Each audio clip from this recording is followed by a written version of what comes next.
pas content, il y a la troisième guerre mondiale qui va arriver. Oui, la troisième guerre mondiale. Voilà, on pourra plus... Ah bah non, c'est foutu là. C'est foutu, ah bah c'est à cause d'Emmanuel Macron, c'est lui qui a initié le mouvement en envoyant des redoutables chars de combat MX-10 roues canon. Non, ça m'a fait rigoler, mais là par contre je rigole moins depuis hier, puisque l'Allemagne a décidé d'envoyer des chars Léopard et les Americans of the United States ont décidé d'envoyer des chars Abrams.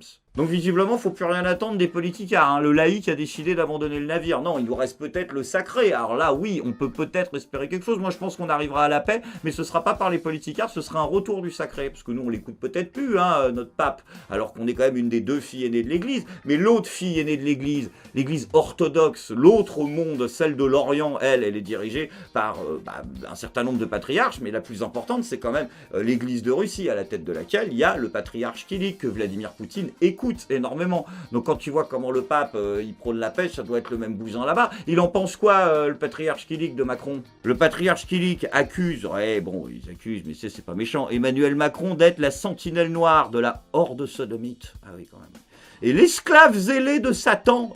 Dis donc mon cochon. Mais le feu du ciel, quelque chose me dit qu'il est fabriqué par Sukhoi, le feu du ciel. Ça bat bientôt sur ce nid de serpent. Alors, j'ai pas dit qu'on partait pas de loin. Quelque chose à répondre, Jupiter, peut-être, pour débunker? Je crois que notre génération doit savoir que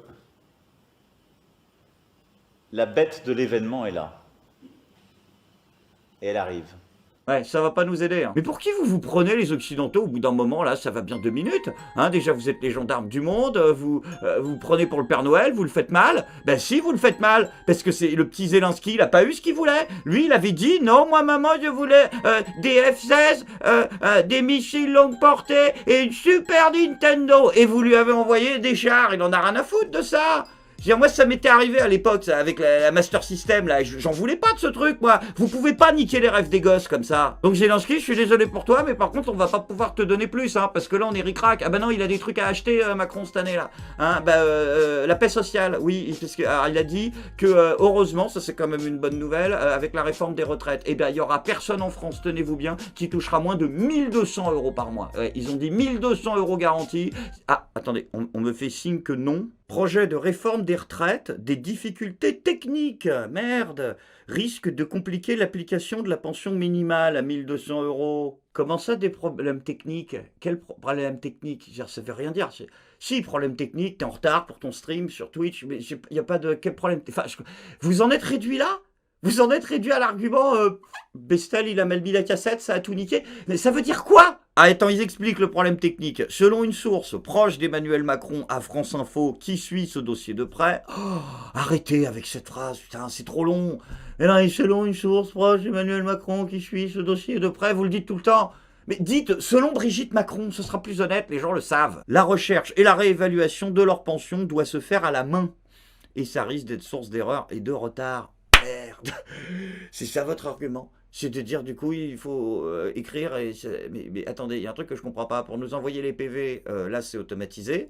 Par contre pour trouver des vieux et leur filer de l'argent, là on revient au 19e siècle. C'est bizarre. Franchement la com est lamentable, hein, vous trouvez pas? Mais c'est surtout parce que c'est Olivier Dussopt aussi. Pourquoi vous insistez avec Olivier Dussopt pour nous annoncer des nouvelles aussi nulles alors qu'on a un ministre de l'économie qui est un grand patriote français, on pourrait s'en servir une fois de temps en temps. Bah Bruno Le Maire. Ah bah non, on peut lui reprocher ce qu'on veut à Bruno Le Maire, mais par contre, on ne peut pas douter de son patriotisme. Bah, il vient là d'être décoré par l'Allemagne, donc... Ah bah j'avais pas dit patriote de quel pays. Et puis je vois pas pourquoi je préciserais, mais ça revient au même, enfin. Mais bien sûr, on est en 2023, faut se réveiller, hein, les boomers. Il a dit, hein, Emmanuel Macron, là en Allemagne, il y a 2 jours, il a dit que quand il était avec Olaf Scholz, eh ben c'était 2 âmes dans la même poitrine. Ah, alors, ça s'appelle la bipolarité, qui se voit de plus en plus en ce moment. Dans les 5 ans à venir, moi je ne propose pas de décaler l'âge de départ à la retraite. Ça n'est pas juste et les sacrifiés, ce sont ceux qui ont aujourd'hui autour de 60 ans. Donc là, Jupiter, il va falloir nous trouver un argument un petit peu béton pour nous la vendre, ta réforme. Il y a eu aussi un premier tour qui m'a placé en tête où les choses avaient été dites en très grand détail et clairement. Et il y a ensuite eu des législatives qui ont donné une majorité relative, mais où les choses étaient portées clairement. Donc on ne peut pas non plus faire comme s'il n'y avait pas eu d'élection il y a quelques mois. Ah, ça c'est un argument, effectivement. On ne peut pas faire comme s'il n'y avait pas eu d'élection il y a quelques mois, tout à fait. Mais on peut pas non plus faire comme si tu avais la majorité à l'Assemblée. On peut pas non plus faire comme si les 3/4 de la population étaient pas opposés à ta réforme de merde. Puis on peut pas non plus faire comme si au premier tour t'avais pas eu 9 millions de voix sur 48 millions d'inscrits, ce qui fait de toi le deuxième président le plus mal élu de la 5ème République. Puis on peut peut-être pas non plus faire comme si les élections avaient pas connu 30 à 50% d'abstention. Puis peut-être qu'on peut surtout pas faire comme si t'avais pas dit ça. Je sais aussi que nombre de nos compatriotes ont voté ce jour pour moi, non pour soutenir les idées que je porte, mais pour faire barrage à celles de l'extrême droite. Et je veux ici les remercier et leur dire que j'ai conscience que ce vote m'oblige pour les années à venir. Je suis dépositaire de leur sens du devoir, de leur attachement à la République et du respect des différences qui se sont exprimées ces dernières semaines.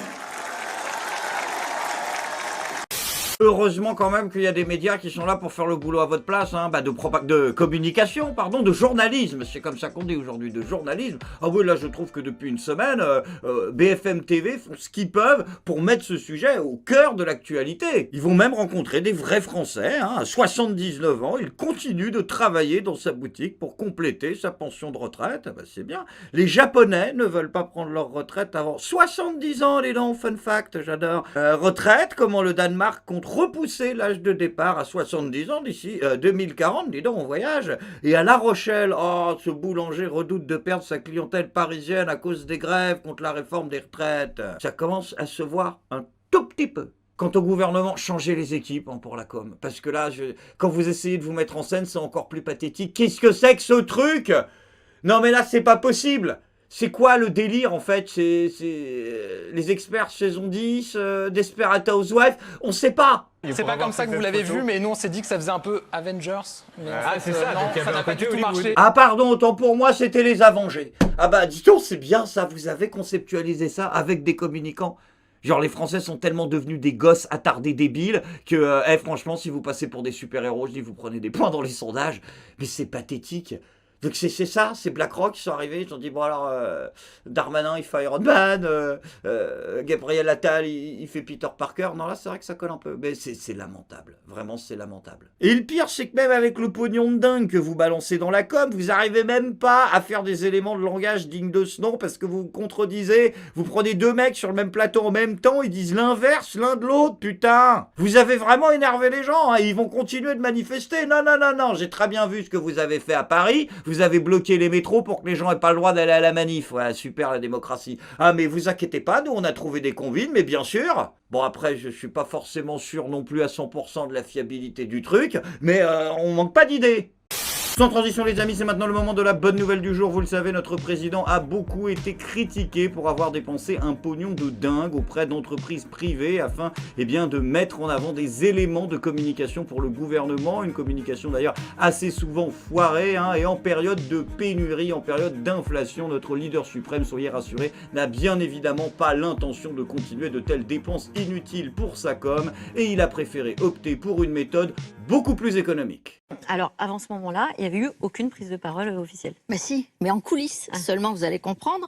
2 jours avant la journée d'action, c'était mardi, la communication de l'Élysée organise une petite rencontre dont elle a le secret, c'est-à-dire un déjeuner avec le président et 10 éditorialistes de la presse parisienne convoqués à peine 24 heures avant. Une rencontre en toute discrétion. Alors on y trouve Guillaume Tabar du Figaro, Dominique Seux de France Inter et des Échos, Françoise Fressos du Monde ou encore Nathalie Saint-Cric de France Télévisions. L'objectif de l'Élysée, c'est qu'Emmanuel Macron distille la bonne parole, donne lui-même les éléments de langage aux 10 journalistes les plus influents de la presse parisienne, afin que la parole présidentielle infuse dans l'opinion et pourquoi pas l'influence. Mais il y a une condition de taille à ce déjeuner. Les journalistes ne doivent pas dire qu'ils ont vu Emmanuel Macron et donc ne peuvent pas le citer. Ah bah du coup le secret a très bien tenu, notamment avec vous Ève. C'est raté. C'est vrai que c'était un secret de polichinelle et dès le lendemain matin, la newsletter politique qui s'appelle Politico dévoile l'existence de ce déjeuner confidentiel. Alors c'est fait avec subtilité. Ils disent le chef de l'État ne se serait-il pas directement épanché auprès de nos confrères? Ça c'est drôle, le secret est évidemment inventé. 40 000 abonnés lisent cette lettre tous les matins. Et puis, autre preuve de cette rencontre, les propos du président sont repris dans la plupart plupart des médias invités en voici quelques traces. Sur le site de France Inter, qui dégaine le premier le soir même, le journaliste politique Yael Gauze publie un article, Mobilisation contre la réforme des retraites, avec cette phrase « Macron ne croit pas à la victoire de l'irresponsabilité ». Idem dans la matinale du Monde, où l'on retrouve cette même expression. Macron ne croit pas au blocage du pays ni à la victoire de l'irresponsabilité. Sur BFM TV, Benjamin Duhamel, présent aussi au déjeuner, utilise un vocabulaire identique. Tiens. Côté exécutif, on explique qu'Emmanuel Macron ne croit pas à la victoire de l'irresponsabilité ni à un pays à feu et à sang, comprenez totalement paralysé. Voilà, victoire de l'irresponsabilité. Et parmi tout ça, les journalistes arrivent quand même à ne pas citer directement Emmanuel Macron. Dites-moi pas que c'est pas vrai. Dites-moi pas que c'est pas vrai. Il a fait ça, le président. Le président of the liberté, of the égalité, of the fraternity and the democracy. Emmanuel Macron, le Kennedy français. Il a pris tous les journalistes phares des principaux médias d'information en France et il leur a dit il faut dire ça pendant une semaine. Mais on a le droit ou pas? Je crois pas, Manu. Je crois pas que ce soit dans le manuel. J'ai pas tout lu, la Constitution, les droits de l'homme, tout ça, mais de tout ce qui est démocratie, comme dirait ton copain Joe Biden, ça marche pas très bien avec ça. Si je pense pas, je crois pas. Enfin, je suis pas sûr. Il y a vraiment un problème là. Donc, enfin non, il y a deux problèmes en fait. Le premier problème, c'est que donc les deux seuls éditorialistes de premier plan qui n'ont pas été invités à cette réunion sont Cyril Hanouna et Pascal Praud. Ce qui veut donc dire qu'à partir de maintenant, pour être sûr de ne pas être manipulé par les médias, il va falloir que je regarde soit touche pas à mon poste, soit l'heure des pros, je vous en veux à mort. Et deuxièmement, vous êtes en train de me piquer mon travail. Mais non, mais moi je passe mon temps à dire les médias français nous manipulent, le Décodex il dit Greg Tabibian il est complotiste, les gens font ah bon, ils viennent au spectacle, je gagne de l'argent. C'est mon métier, c'est mon travail d'être complotiste. Mais là du coup vous m'enlevez mon métier de la bouche, je peux plus faire mon travail parce que là si je dis les médias ils nous désinforment, qu'est-ce qui se passe? C'est complotiste ou c'est pas complotiste? Monsieur Pain, je vous parle, Julien, il est où ce... non, je regarde, il est souvent sous les tables. Il est pas là. Il est où, Julien Pain, bordel? Je veux savoir si c'est complotiste, moi. Hein? Il est à Davos? Quoi, il prend des vacances? Il interroge Klaus Schwab? Non, c'est pas vrai. Julien Pain a enfin un vrai reportage pour faire tout ce que les conspis demandaient? Ah j'ai hâte de voir ça. Je suis journaliste pour le service public en France. Je voulais vous poser une question. Je travaille sur la désinformation et les fake news. Vous êtes la cible de fake news très régulièrement, notamment votre livre, Le Great Reset. Comment vous réagissez par rapport à toutes ces théories du complot?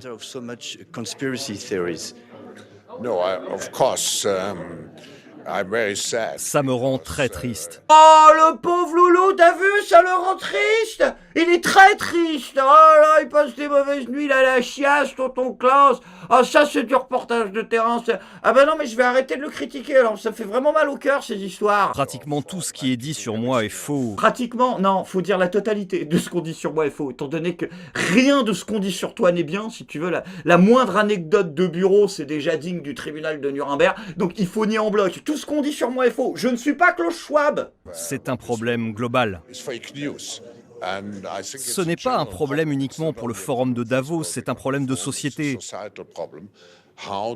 Comment s'assurer que les nouvelles technologies dont nous disposons ne sont pas utilisées à mauvais escient? Ce forum est une cible facile, parce qu'il est très couvert par les médias. Ah là, il a totalement raison, je suis totalement d'accord avec lui, c'est très lâche ce que vous faites les complotistes, de vous attaquer comme ça à des événements qui sont ouverts à la presse et qui sont très médiatisés. Alors que si vous alliez à nos réunions du Bilderberg, interdites aux médias et aux populations locales et protégées par l'armée, on entendrait moins vos grandes gueules. Bravo, tonton Klaus. Par contre, Julien, j'ai une petite question, très conne, très bête, très super. Ah oui, on arrête là le reportage, c'est glorieux. Pourquoi tu parles anglais? À Klaus Schwab. Mais il parle français, Klaus Schwab. Couramment. C'est-à-dire que 30 secondes de recherche élémentaire sur... Ah, voilà, c'est là où ça pas... Ok, je comprends pourquoi tu l'as... Il était pas au courant, voilà, en effet. Encore un reportage rondement préparé par Julien Pain. Mais bon, ce serait pas la première fois qu'on pourrait se permettre de douter de sa qualité de journaliste. Je suis pas content.